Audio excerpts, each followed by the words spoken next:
ਇੱਕ ਵੇਲਾ ਉਹ ਵੀ ਸੀ, ਦੇਸੀ ਕਣਕ ਘਿਓ ਵੀ ਸੀ, ਅਸਲੀ ਗੰਨੇ ਰੋਹ ਵੀ ਸੀ, ਬੂਰੀ ਮੱਝ ਦਾ ਚੋ ਵੀ ਸੀ,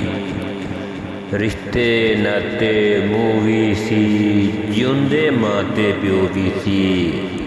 ਧੋਖਾ ਸੀ ਨਾ ਰਲ ਸੀ, ਨਿੱਕੀ ਜਿਹੀ ਤੇ ਗੱਲ ਸੀ। ਸਾਧੂ ਜੈ ਇਨਸਾਨ ਸੀ ਤਦ, ਉੱਦਾਂ ਦੇ ਅਖਾਣ ਸੀ ਤਦ, ਪਹਿਲਾ ਸਬਕ ਅਜ਼ਾਨ ਸੀ ਤਦ, ਕਲਮੇ ਦੀ ਪਹਿਚਾਣ ਸੀ ਤਦ, ਚੁਗਲੀ ਨਾ ਬਹਤਾਨ ਸੀ ਤਦ, ਮਾਪੇ ਲੱਭਦੇ ਹਾਣ ਸੀ ਤਦ, ਚੌਧਰੀ ਸੀ ਧੜੱਲ ਸੀ, ਨਿੱਕੀ ਜਿਹੀ ਤੇ ਗੱਲ ਸੀ।